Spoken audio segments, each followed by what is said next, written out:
ఇప్పుడు మన ఫోకస్ ఇవాళ మనోబుద్ధ్యహంకార చిత్తాత్మకంగా ఉన్న అంతరాత్మము. ఈ అంతరాత్మనే మనము అంతఃకరణం అంటాము. లేదా అంతఃకరణ చతుష్టయం అంటాము. ఇక్కడెక్కడ మన వ్యాసుల వారు దాన్ని వాసుదేవాది వ్యూహ చతుష్టయం అని పిలవలేదు. ఎందుకు అంటే ఆయన అన్నిటికి అన్ని పేర్లేం పెట్టలేదు. 3 చెప్పారు. 4వది చెప్పను గూడా లేదు. వాసుదేవని చెప్పారు, సంకర్షణం చెప్పారు, అనిరుద్ధం అన్నారు. ఇంక తర్వాత ఇంకేం అనలేదాయన. కాబట్టి మనము అంతఃకరణ చతుష్టయంగా చూద్దాం దాన్ని. ఇప్పుడేమైందంటే, ఇక్కడి నుంచి 21వ శ్లోకం నుంచి చూద్దాం. ఇప్పుడు ఫస్ట్‌ది చిత్తం. దాని గురించి చూస్తున్నాము. ఏదైతే సత్వగుణంతో ఉంటుందో, అది స్వచ్ఛమై ఉంటుందో, అది శాంతమై ఉంటుందో, భగవత్పదమది. భగవంతుణ్ణి తెలుసుకునేందుకు స్థానమది. అది తత్ మహదాత్మకం. మహత్ ఉంటుంది. మహదాది అని పిలుస్తారు. ఆ మహత్ అది. మహత్తత్వం అయి ఉంటుంది. దాని స్వరూపము. దాన్ని చిత్తమని గూడా పిలుస్తారు. దాన్ని వాసుదేవం అని గూడా పిలుస్తారు. వాసుదేవం అన్న ఆఖ్య పేరుతో కూడా ఉంటుంది అని ఆహుహు అంటారు అన్నాడు. అంటారు అన్నాడు కాబట్టి వస్తుతంత్రం గాదు. ఇది పురుషతంత్రము. చూస్తూ ఉన్న వాళ్ళకది ఇన్ని రకాలుగా కనిపిస్తూ ఉంటుంది అని అర్థము. ఇప్పుడు దానికి వాసుదేవం అని ఒక పేరు. చిత్తం అని ఒక పేరు. మహత్తత్వం అని ఒక పేరు. ఎందుకు 3 పేర్లున్నాయి అంటే 3 విధాలుగా కనిపిస్తూ ఉంటుంది మరి. యువతల నుంచి పురుషతంత్రంగా చూస్తూ ఉన్న వాళ్ళకది 3 విధాలుగా కనిపిస్తుంటుంది.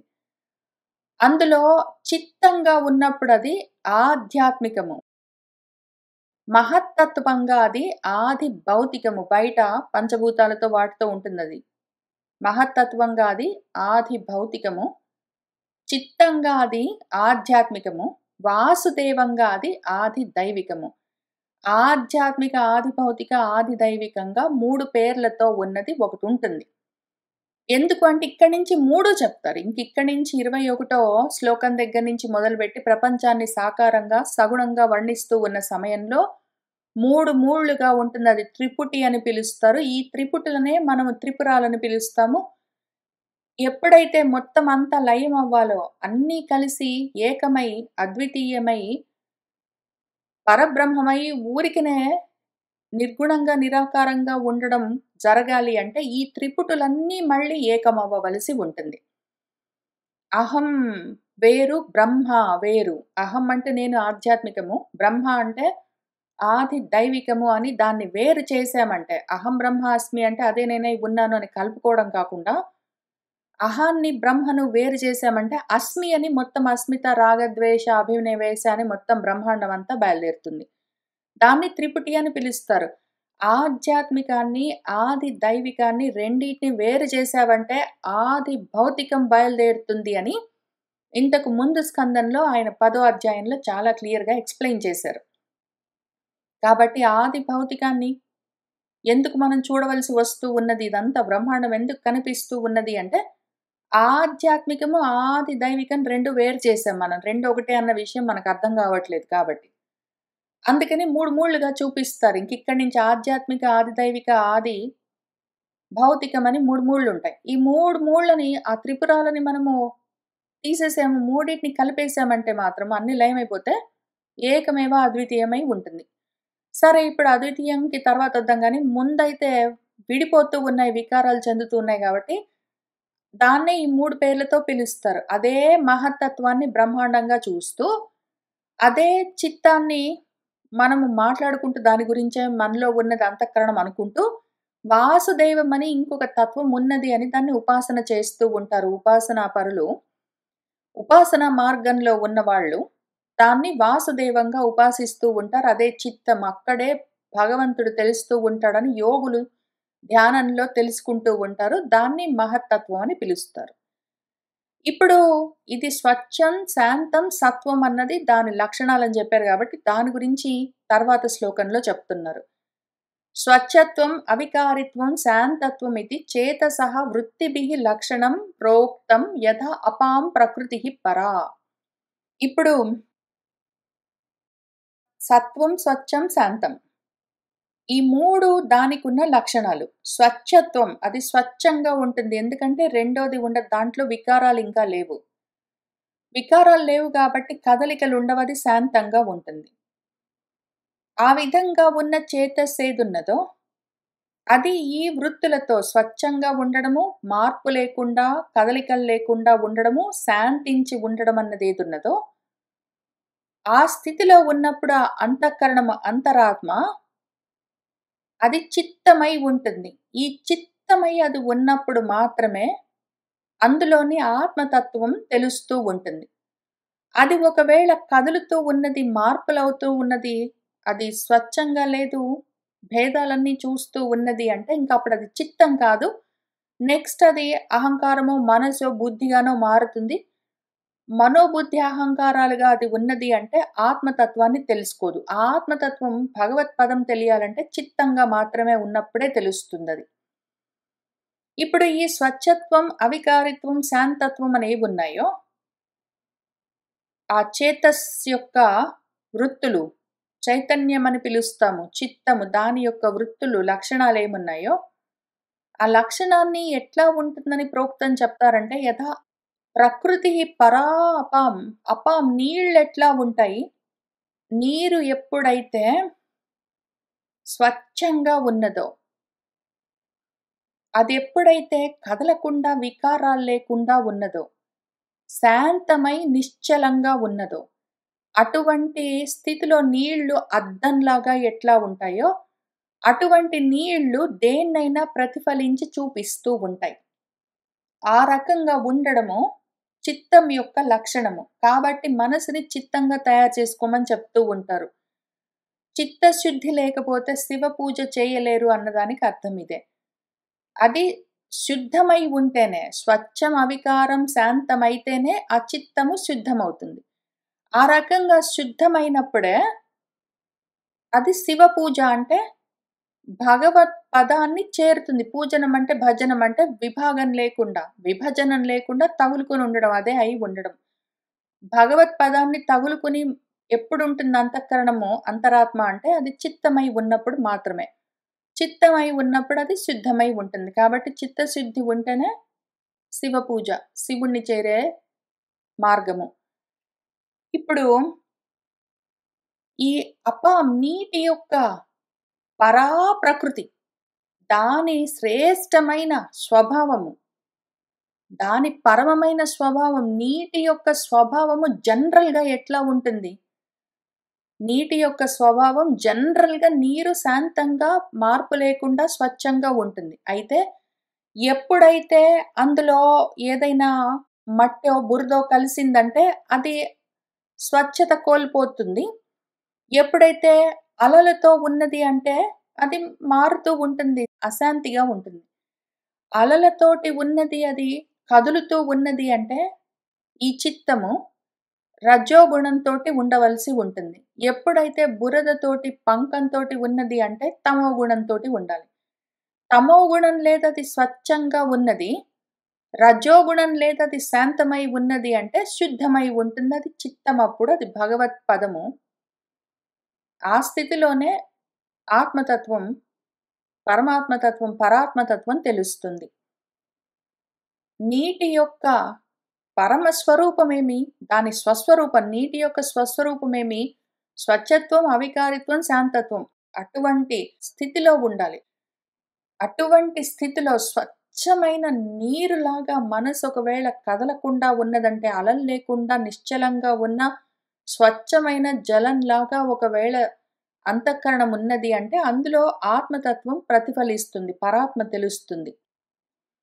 ఇప్పుడు ఈ మహత్తత్వాత్ వికుర్వాణాత్ భగవత్ వీర్య సంభవాత్ క్రియాశక్తి అహంకారః త్రివిధః సమపద్యత. ఈ మహత్తత్వం ఉంది కదా, దీన్నే వాసుదేవం అని పిలుస్తారు. వాసుదేవం ఎందుకు అంటే వసించి ప్రకాశిస్తూ ఉన్నది అని అర్థం. వసించి ఉన్నది, ప్రకాశిస్తూ ఉన్నది. వసించి ఉన్నది అంటే అస్థి, ప్రకాశిస్తున్నదంటే భాతి, అస్థి భాతి. లేదా వసించి ఉన్నదంటే సత్, ఉన్నది అంటే సత్, ప్రకాశిస్తున్నది అంటే చిత్. సచ్చిత్‌గా ఉంటుందది. అందులో ఒకవేళ వికారాలు కలిగాయంటే, ఆ మహత్తత్వంలో వికారాలు కలిగాయంటే, భగవత్ వీర్య సంభవాత కాలం ప్రచోదనం చేసిందంటే, ఎందుకంటే భగవంతుడంటే కాల భగవానుడు. ఎప్పుడైతే కాలము ప్రచోదనం చేసిందంటే ఆ మహత్తత్వంలో వికారాలు కలిగాయంటే, అప్పుడేం జరుగుతుందంటే త్రివిధమైన అహంకారము, ఈ చిత్తము అహంకారంగా మారుతుంది అప్పుడు. ఆ చిత్తము కదిలిందంటే మాత్రము, ఆ మహత్తత్వంలో మార్పులు కలిగి, ఆ చిత్తం అహంకారంగా మారుతుందది. మళ్ళీ ఒక్క రకం గాదు, 3 రకాల అహంకారాలుగా మారుతుంది. ఎందుకంటే త్రిగుణాత్మకం అవుతుందది.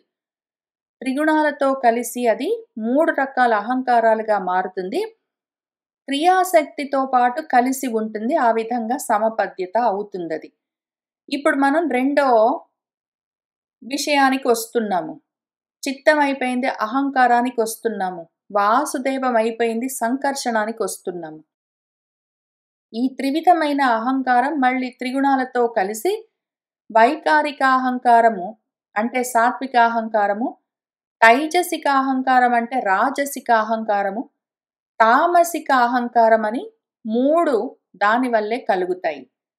ఇప్పుడు ఈ తైజసిక, రాజసిక, తామసిక అహంకారాల వల్లే మనస్సు, ఇంద్రియాలు, పంచభూతాలు, మహాభూతాలంటే పంచమహాభూతాలు. ఇవన్నీ గూడా అక్కడి నుంచే వస్తాయి. వైకారిక, తైజసిక, తామసిక అహంకారాల వల్లే మనస్సు, ఇంద్రియాలు, పంచభూతాలొస్తాయి. మళ్ళీ ఇందులో కూడా సహస్ర శిరసం సాక్షాత్ యం అనంతం ప్రచక్షతే సంకర్షణాఖ్యం పురుషం భూతేంద్రియ మనోమయం కర్తృత్వం కరణత్వం చ కార్యత్వం చ ఇతి లక్షణం శాంత ఘోర విమూఢత్వం ఇతి వా స్యాత్ అహంకృతేః. ఇప్పుడు ఆ అహంకారం లక్షణాలు చెప్తున్నారు. చిత్తం యొక్క లక్షణాలు ఇక్కడ చెప్పారు కాబట్టి 21వ శ్లోకంలో చిత్తం యొక్క లక్షణాలు చెప్తూ వచ్చారు. సత్వం, శాంతం, స్వచ్ఛం అని. ఇక్కడ అహంకారం యొక్క లక్షణాలు చెప్తున్నారు. అది మనోమయమై ఉంటుంది, భూతేంద్రియమయమై ఉంటుంది. అది సంకర్షణమన్న ఆఖ్య పేరుతో ఉంటుంది. సంకర్షణమన్న పేరున్నప్పుడు అది ఆది దైవికం. అది ఇంద్రియ మనోమయమై ఉన్నప్పుడు ఆధ్యాత్మికం. భూతమయమై ఉన్నప్పుడు పంచభూతాలతో కూడి ఉన్నప్పుడు అది ఆది భౌతికం. భూతాలతో ఉన్నప్పుడు భౌతికం అది. ఆది భౌతికం. మనోమయమై ఉన్నప్పుడు, ఇంద్రియమయమై ఉన్నప్పుడు ఆధ్యాత్మికం. సంకర్షణం అన్న పేరుతో ఆది దైవికంగా 3గా దాన్ని చూస్తారు. మనసేంద్రియాలని మనము ఆధ్యాత్మికం నేనే అనుకుంటూ దేహేంద్రియ అభిమానంతో నాది నాదని వాడుకుంటాం ఆ శరీరాన్ని. ఆధ్యాత్మికం నేను అంటాం దాన్ని. ఇంద్రియ అభిమానం ఉంటుంది. పంచభూతాలను మనం నీరు, నిప్పు, ఆకాశం, గాలి, భూమి అని చూస్తూ ఉంటాము. భౌతికము ఫిజిక్స్ అని చెప్తాము దాన్ని. పంచభూతాలతో ఉన్నది కాబట్టి అది భౌతికము. కాక దాన్ని ఉపాసకులు ఉపాసనా మార్గంలో సంకర్షణుడిగా ఆరాధిస్తూ ఉంటారు.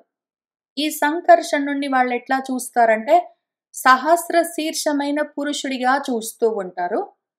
సాక్షాత్తుగా అనంతుడు అని పిలుస్తారు. అనంతమైన సహస్రమైన శిరస్సులతో ఉన్న స్వరూపంగా వాళ్ళు సాకారంగా ఉపాసిస్తూ ఉంటారు. వాళ్ళ ఆ పేరు పెట్టుకుని అనంతమైన శిరస్సులతో ఉన్న అనంతుడు అని పిలిచినా కూడా టెక్నికలీ అది మనస్సు. మనస్సు అనంతమైన శిరస్సులతో మాటి మాటికి పైకి లేస్తూ ఉంటుంది. అది ఎన్నో కోరికలుగా మనస్సు పైకి లేస్తూ ఉంటుంది. అది సంకర్షణము. ఇందాక వాసుదేవం అంటే సచ్చిత్ అని మనం ఎట్లా అర్థం చెప్పుకున్నామో, ఇక్కడ సంకర్షణం అంటే అర్థం చూసుకుందాం. సంకర్షణం అంటే అందులో నుంచి బయటికి లాగడం. ఒక దాంట్లో నుంచి ఒకటి బయటికి లాగితే దాన్ని సంకర్షణం అంటారు. ఒక మట్టి ముద్ద ఉన్నదనుకోండి, అందులో నుంచి ఒక చిన్న మట్టి ముద్దని అందులో నుంచి బయటికి లాగామనుకోండి, దాని పేరు సంకర్షణము. లేదా ఒక జంతువు శరీరంలో నుంచి ఇంకో జంతువు బయటికొచ్చిందనుకోండి, లేదా ఒక చెట్టులో నుంచి ఇంకొక చెట్టు బయటికొచ్చిందనుకోండి, అవన్నీ సంకర్షణ బయటికి రావడం. ఆకర్షణం అంటే దగ్గరికి వెళ్ళడము. వికర్షణం అంటే విడిపోవడము. అట్లా ఉంటాయి. సంకర్షణం అంటే ఒక దాంట్లో నుంచి బయటికి రావడం సంకర్షణం. ఇప్పుడు ఈ సంకర్షణం ఎందుకుంటుంది అంటే, ఒక కోరికలో నుంచి ఇంకొక కోరిక నుంచి ఇంకొక కోరికలో నుంచి ఇంకొక కోరిక అట్లా పుడుతూనే ఉంటాయి. ఒక దాంట్లో నుంచి ఒక దాంట్లో నుంచి ఒక దాంట్లో నుంచి ఒకటి భూతేంద్రియ మనస్సులో నుంచి రకరకాల కోరికలన్నీ అందులోంచి ఒక దాంట్లో నుంచి ఒకటి బయటికొస్తూనే ఉంటాయి. అంతకన్నా ముందు ఉన్నంత వరకు మాత్రం అది సంకర్షణం కాదు. అందులో నుంచి బయటికేమి రావు. అది ఊరికనే ఉంటుందది. అందులో వికారం కలుగుతూ ఉన్నప్పుడు అది ఒక దాంట్లో నుంచి ఒకటి, ఒక దాంట్లో నుంచి ఒకటి. ముందు ఆకాశం, ఆకాశంలో నుంచి శబ్దం, శబ్దం దగ్గర నుంచి చెవి, అక్కడి నుంచి మళ్ళీ గాలి, గాలి నుంచి స్పర్శ, స్పర్శ నుంచి చర్మం, అక్కడి నుంచి మళ్ళీ అగ్ని, అగ్ని నుంచి ఏదో రూపం, రూపం నుంచి ఏదో కళ్ళు అని ఈ రకంగా ఒక దాంట్లో నుంచి ఒక దాంట్లో నుంచి ఒకటి సంకర్షణం బయటికొస్తూ ఉంటాయి. కాబట్టి దాని పేరు సంకర్షణము. మనసులో నుంచి అంతే, పంచభూతాల్లో నుంచి అంతే గాబట్టి, ఒక దాంట్లో నుంచి ఒకటి అనంతంగా బయటికొస్తూ ఉంటాయి. ఎన్ని శిరస్సులు బయటికొస్తాయి. అవే రూపాల్లో నుంచి, అవే మనుషుల్లో నుంచి ఎన్ని మనుషులు బయటికొస్తూ ఉంటారు. అవే చెట్లలో నుంచి కొన్ని కోట్ల చెట్లు బయటికొస్తూనే ఉంటాయి.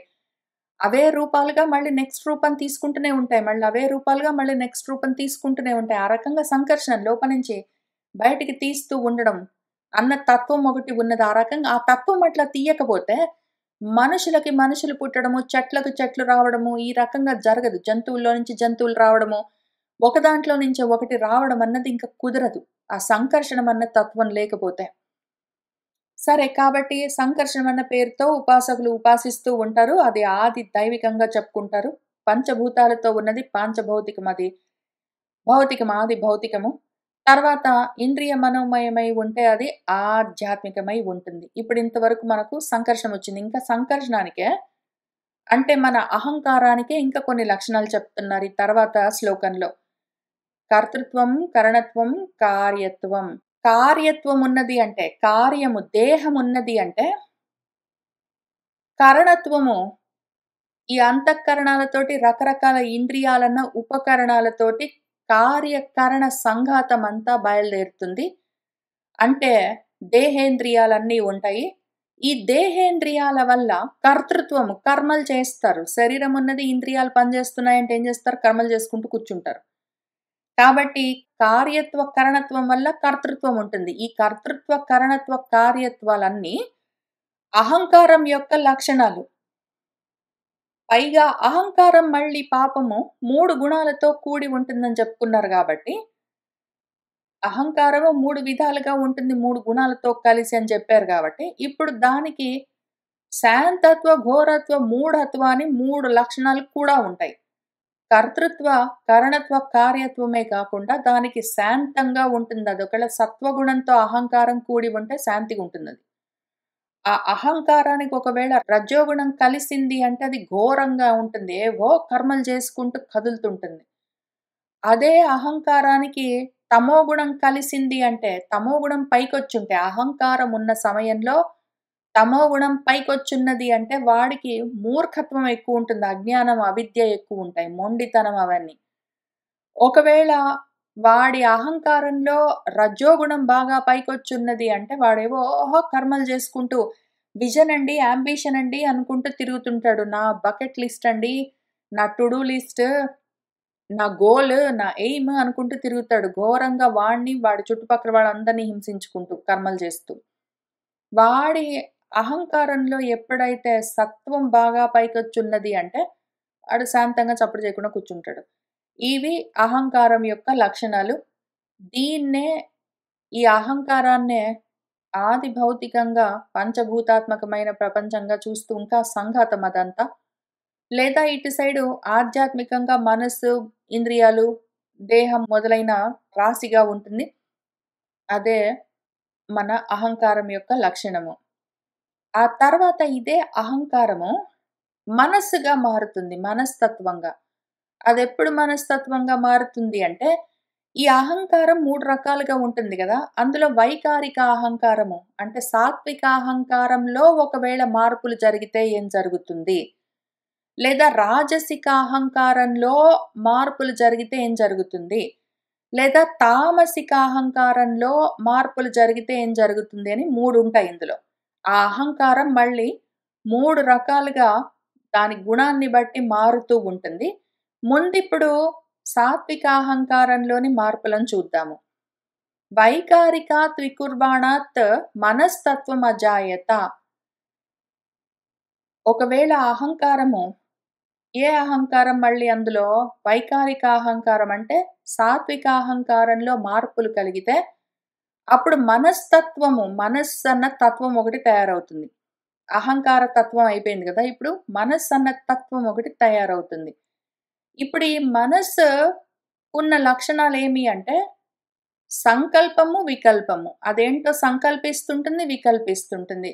ఒకటి ఆలోచించుకుంటుంది, అది మళ్ళీ వేరే రకంగా ఆలోచించుకుంటుంటుంది, మళ్ళీ ఆలోచించుకుంటుంది, వేరే రకంగా ఆలోచించుకుంటుంది, అవుననుకుంటుంది, కాదనుకుంటుంది, ఏంటో చేస్తుంటుందది. సంకల్ప వికల్పాలతో ఉంటుంది మనసు దాని లక్షణమది.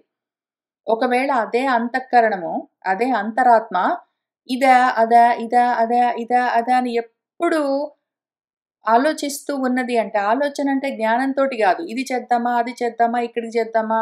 అరటిపండు తిందామా? స్ట్రాబెర్రీస్ తిందామా? పిజ్జా తిందామా? అక్కడికెళ్దామా? ఇంట్లో కూర్చుందామా? చదువుకుందామా? పడుకుందామా? ఏదో పడుకుందాం అనిపిస్తుంది. కానీ ఏంటో బోర్ కొడుతుంది. టీవీ చూద్దామంటే అందులో ఏమీ లేవని ఇంక ఈ రకమైన ఆలోచనలన్నీ దేనికుంటాయో, ఎప్పుడుంటాయో, అప్పుడు ఆ సమయంలో ఆ అంతఃకరణాన్ని మనసు అని పిలుస్తాం. ఉన్నదొకటే పాపం. అది ఆ సమయంలో చేసే వృత్తులను బట్టి దానికి రకరకాల పేర్లుంటాయి. ఈ సంకల్ప వికల్పాల వల్లే కామము, కోరిక కలుగుతుంది. పిజ్జా తిందామా? ఏదో బర్గర్ తిందామా? అంటే తిందాము అన్న కోరికొకటి దానివల్ల కర్మలు బయలుదేరుతాయి. ఎంతసేపు తిండెందుకు చెప్తున్నా అంటే ఏదో ఒకటి చెప్తున్నాను. టెక్నికలీ సంకల్ప వికల్పాలు తన పనులు. మెడిసిన్ చదువుకుందామా? ఐటీ చేద్దామా? ఐటీ చదువుకుంటే చాలా ఎక్కువ డబ్బులొస్తాయా? మెడిసిన్ చదువుకుంటే చాలా ఎక్కువ డబ్బులొస్తాయా?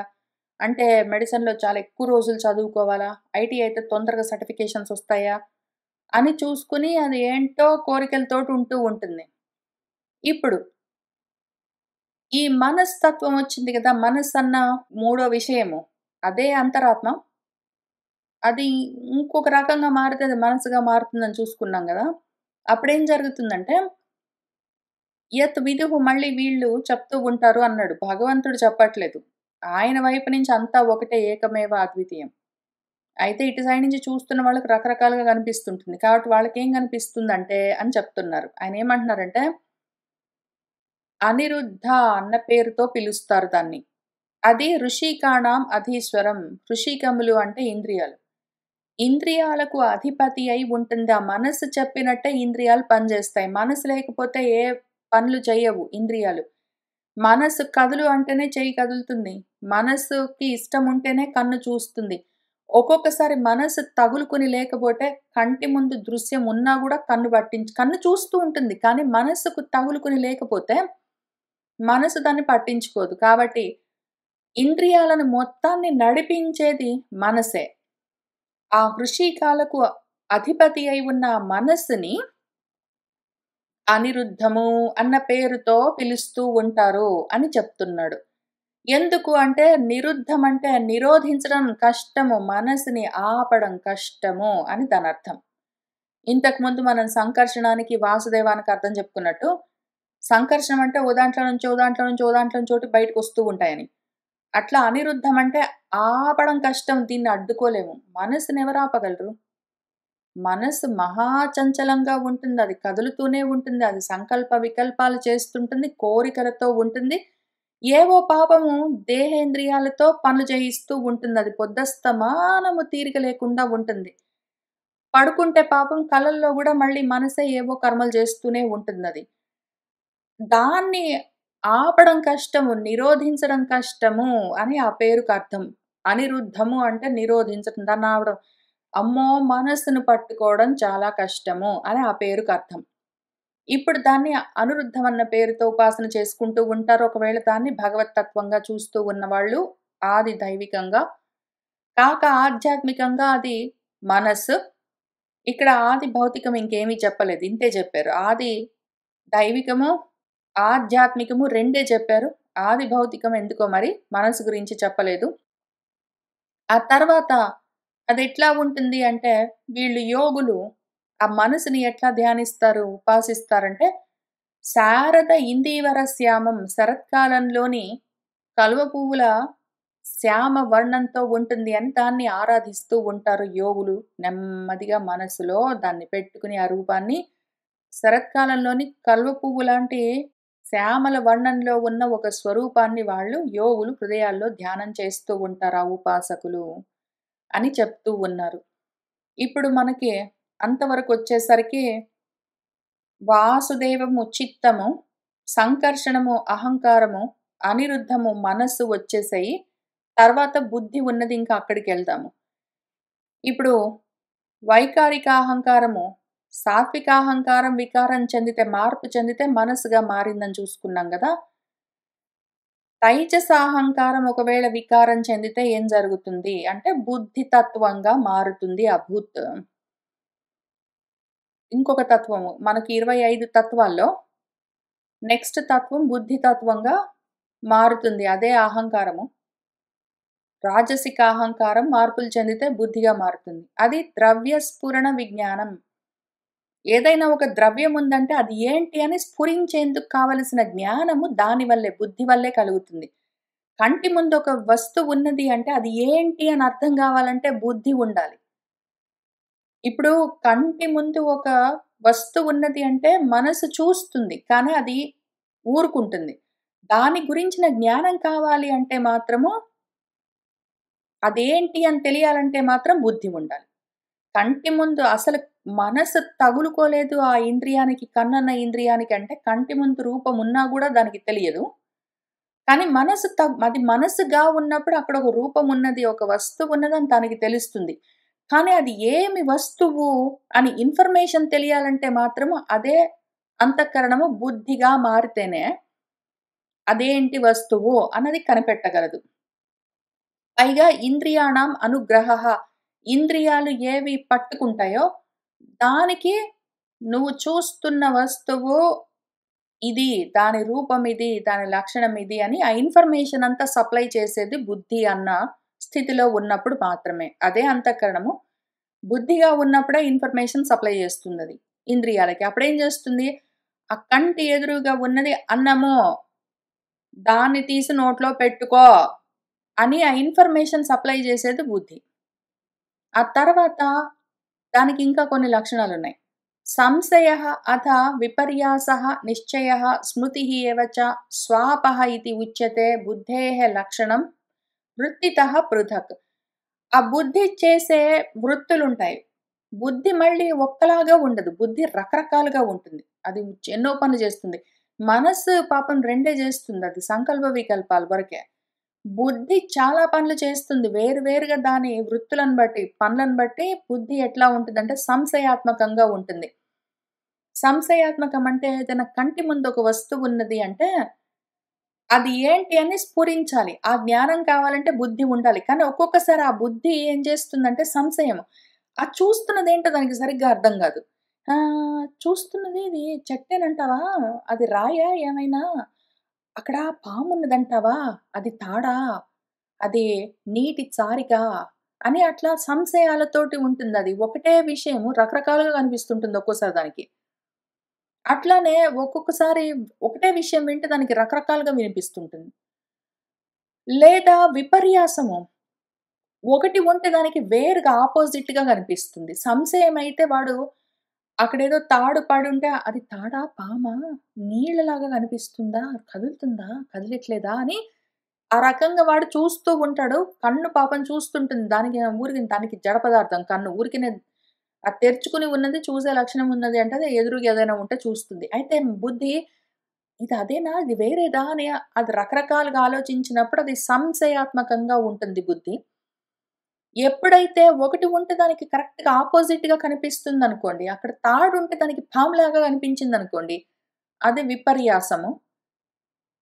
లేదా ఉన్నది ఉన్నట్టు తాడుని చూస్తే ఇది తాడు అని దానికి వెంటనే ఉన్నది ఉన్నట్టు తెలిసిందనుకోండి. అప్పుడది నిశ్చయాత్మకమైన బుద్ధి. ఉన్నది ఉన్నట్టు తెలుసుకుంటే అది నిశ్చయాత్మకమైన బుద్ధి. ఒకటుంటే ఒకటి అర్థమైతూ ఉంటే అది విపర్యాసమైన బుద్ధి. ఒకటి ఉంటే అది రకరకాలుగా కనిపిస్తుంటే అది సంశయాత్మకమైన బుద్ధి. ఇన్ని రకాలుగా కాకుండా, ఇంతే కాకుండా తర్వాత స్మృతి అని ఒకటుంటుంది. జ్ఞాపకం. గుర్తు చేసుకోవడం, గుర్తు పెట్టుకోవడం అన్నది కూడా బుద్ధి లక్షణం. మనసుకి సంబంధం లేదు దానికి. మనసుకి సంబంధం లేదు. మనసు గుర్తుపెట్టుకోవాలన్న లక్షణం దానికి లేదు. కానీ బుద్ధికి గుర్తుపెట్టుకోవాలన్న లక్షణం పని ఒకటుంటుంది వృత్తి. కాక స్వాపహ మర్చిపోవడం కూడా, మతిమరుపు కూడా బుద్ధి లక్షణం. గుర్తుపెట్టుకోవడం కూడా బుద్ధి లక్షణమే. మర్చిపోవడం కూడా బుద్ధి లక్షణమే. లేదా స్మృతి అంటే మేల్కోవడం కూడా బుద్ధి వల్లే. స్వాపనము నిద్రపోవడం కూడా బుద్ధి వల్లే. నిద్రపోయినా బుద్ధి వల్లే. మేల్కున్నా బుద్ధి వల్లే. గుర్తుపెట్టుకున్నా దానివల్లే. మర్చిపోయినా దానివల్లే. ఇదే అదే అని అనుమానించినా దానివల్లే. ఎన్నో రకాలుగా ఉన్నట్టు అనిపించినా దానివల్లే. ఉన్నది ఉన్నట్టు తెలిసినా దానివల్లే. ఇవన్నీ బుద్ధి యొక్క లక్షణాలని చెప్తున్నారు. అయితే ఈ బుద్ధి అన్న తత్వానికి పేరేమీ చెప్పలేదు. మనస్తత్వానికి అనిరుద్ధము, అహంకారానికి సంకర్షణము, చిత్తానికి వాసుదేవం అని చెప్పినట్టు బుద్ధికి ఈ పేరున్నది అని ఏమీ చెప్పలేదు. ఇక్కడ 4వ పేరు మన వ్యాసుల వారు తైజసాని ఇంద్రియాణి ఏవ క్రియాజ్ఞాన విభాగశః ప్రాణస్య క్రియాశక్తిః బుద్ధేః విజ్ఞాన శక్తిత. ఈ తైజసాని ఇంద్రియాణి రాజసిక అహంకారం వల్ల ఏ ఇంద్రియాలైతే పనిచేస్తూ ఉన్నాయో అవి మళ్ళీ 2 రకాలుగా ఉంటాయి. క్రియా, జ్ఞానము. అవి కర్మలు చేస్తే కర్మేంద్రియాలు. అవి తెలుసుకుంటూ ఉంటే జ్ఞానేంద్రియాలు. తెలుసుకునేవన్నీ జ్ఞానేంద్రియాలు, కర్మలు చేసేవన్నీ కర్మేంద్రియాలని మళ్ళీ 2 విధాలుగా ఉంటాయి. ఆ రకంగా విభాగం ఉంటాయి. ఈ కర్మలన్నీ ప్రాణం వల్ల జరుగుతూ ఉంటాయి. ప్రాణం ఉంటేనే కర్మలు జరిగేది. కాబట్టి ప్రాణం యొక్క లక్షణం ఏంటి అంటే క్రియాశక్తి. క్రియాశక్తి ఎక్కడి నుంచి వస్తుందంటే ప్రాణం వల్ల. అట్లనే జ్ఞానశక్తి ఎక్కడి నుంచి వస్తుందంటే బుద్ధి వల్ల. బుద్ధి వల్ల జ్ఞానశక్తి కలుగుతుంది. దాంతో జ్ఞానేంద్రియాలు పనిచేస్తాయి. ప్రాణం వల్ల క్రియాశక్తి కలుగుతుంది. కాబట్టి కర్మేంద్రియాలు పనిచేస్తూ ఉంటాయి. ఇప్పుడు వైకారిక అహంకార వికారాల వల్ల, సాత్విక అహంకారం వికారం చెందడం వల్ల మనసు, రాజసిక అహంకారం వికారం చెందడం వల్ల బుద్ధి అయిపోయాయి. కాబట్టి తామసిక అహంకారం వికారం చెందితే ఏమవుతుంది అంటే ఇక్కడి నుంచి మొత్తం బ్రహ్మాండం మొదలవుతుంది. మొత్తం బ్రహ్మాండము జగత్తంతా తయారవుతుంది. ఇప్పుడు అహంకారంలో 3 విధాలుగా మార్పులు చెందుతాయి. 3 గుణాలను బట్టి అహంకారం 3 విధాలుగా మారుతుంది. అహంకారం ఒకవేళ సాత్వికమై ఉన్నప్పుడు మనసుగా ఉంటుంది ఇక్కడ ఆధ్యాత్మికంగా. అది ఒకవేళ రాజసికమైతే బుద్ధిగా ఉంటుంది ఆధ్యాత్మికంగా. ఇప్పుడు అదొకవేళ తామసికంగా అయితే స్థూల దేహం తయారవుతుంది.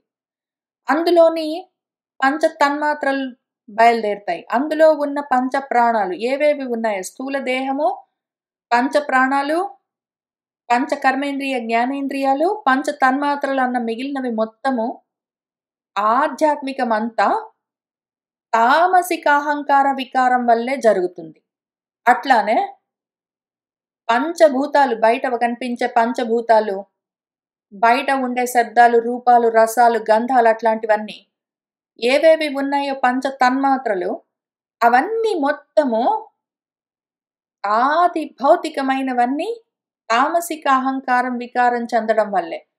తామసిక అహంకారం వికారం చెందితే పంచభూతాలు, పంచ తన్మాత్రలు వస్తాయి.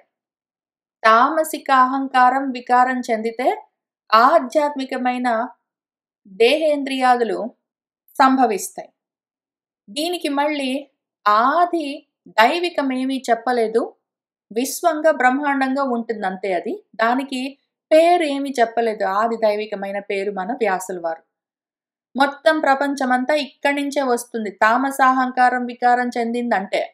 ఆ కాలము ప్రచోదనం నుంచి కాలమొచ్చినప్పుడు తామసాహంకారం అది ముందు శబ్ద తన్మాత్రగా, అక్కడి నుంచి నభస్ ఆకాశంగా, అక్కడి నుంచి శ్రోత్రం చెవిగా, ఆ తర్వాత ఇంకా శబ్దం నుంచి చూసేందుకు ఇవన్నీ మనం చూసుకుంటూ వచ్చాం. ఒక్కొక్కటి మార్పులు చెందుతూ ఉంటాయని చూసుకున్నాం కాబట్టి, మొత్తము ప్రపంచమంతా పాంచభౌతికమైన ప్రపంచం మొత్తము, పాంచభౌతికమైన దేహాలు మొత్తము తామసిక అహంకారం, వికారం చెందడం వల్లే కలుగుతూ ఉంటాయి. ప్రపంచం మొత్తము దాని వల్లే.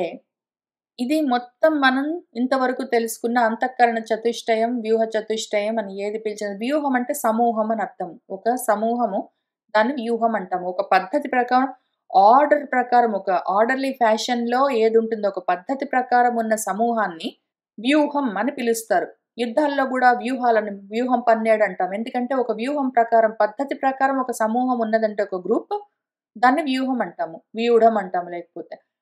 ఇప్పుడు ఆ వ్యూహాలు ఎన్ని? ఏ రకము? వాటి పేర్లేమి? అవేం చేస్తాయి? ఏంటి? అని మనము చూసుకున్నాము. దాంతో మన అంతఃకరణ చతుష్టయం పూర్తి చేసుకున్నాము.